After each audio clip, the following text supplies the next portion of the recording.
a very unique place. Very loving, very caring community school.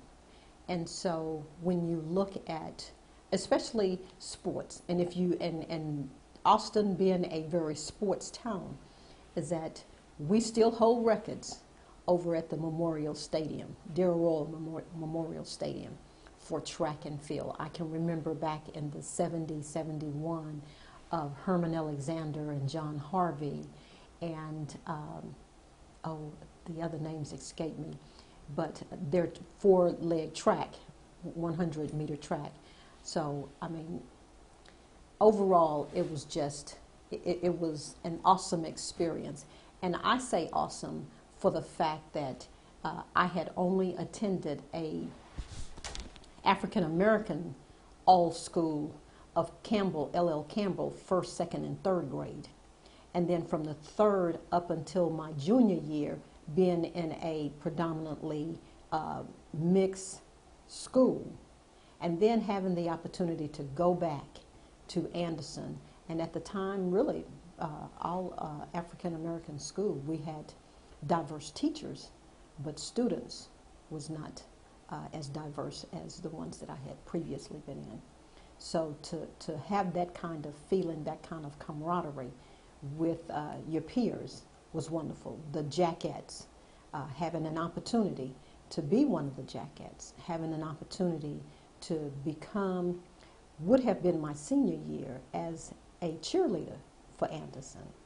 And one of the things that occurred when they closed Anderson was that whatever position you were holding at Anderson, you would automatically hold that position at the school that you would be assigned to in the fall.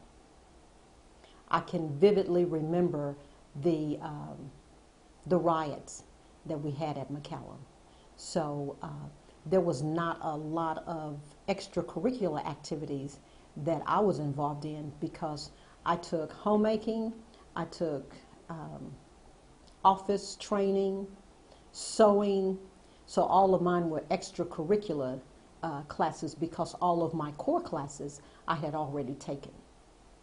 So I graduated. I believe the principal said that I was too much of a leader to stay there for the whole year. So they told me that in December that I needed to leave. As far as African Americans, that's been one of our traits, is that we have always been strong people from our very existence. You know, and that was one of the things that our parents taught us, is that you are a leader. And one of the things that I used to tell my sons when they were growing up is that if you are not the lead dog, and not, you know, calling them a dog, but if you're not the lead dog, then the scenery never changes. So you always want to be in front. You always want to be in a leadership role. I was very adamant about that because I did not think that they needed to close Anderson. I didn't think the school was that destituted that it needed to close.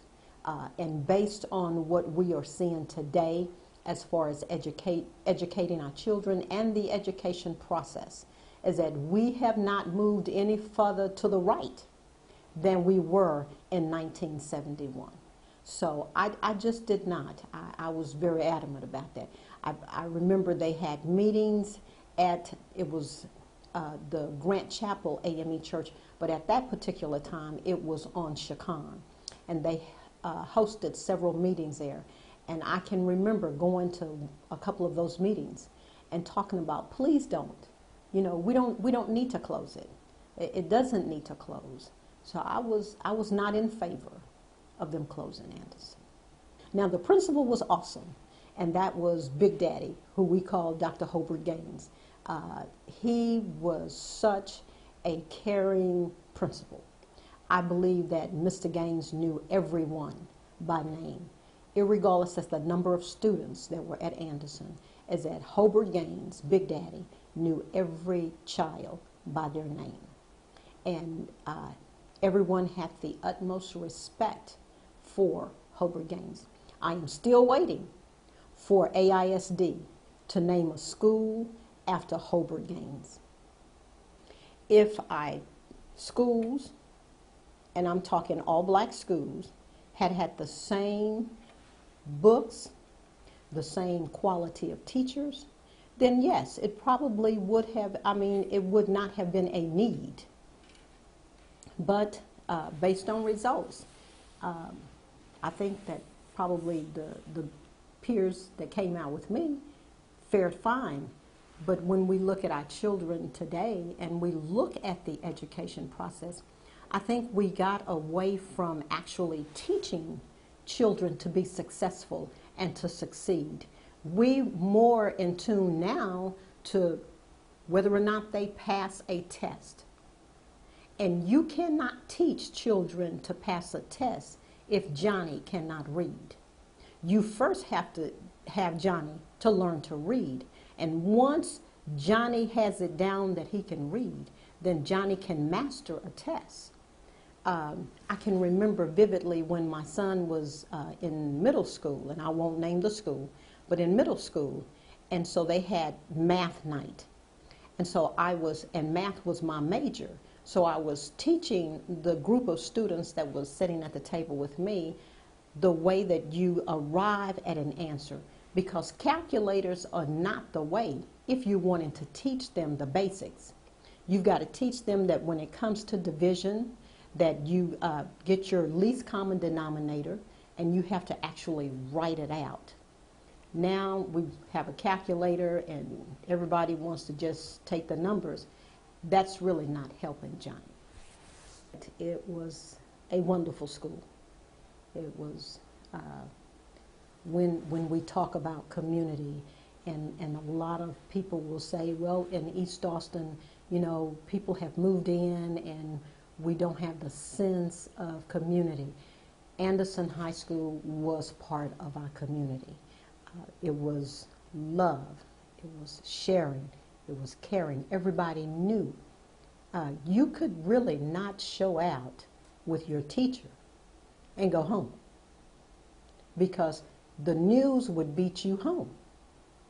Now we've gotten so sophisticated that it's either email, and then you ask how many parents have emails. So the teachers lived in the community, so the teachers knew the parents, and so the expectation for children was that you knew that you had to succeed, you knew that you had to do better, you knew that you had to behave, that you had to be on your best behavior. And students knew that because they knew that their teacher knew their parents. Now you have to actually look at what is the real reason that the teacher is in the class.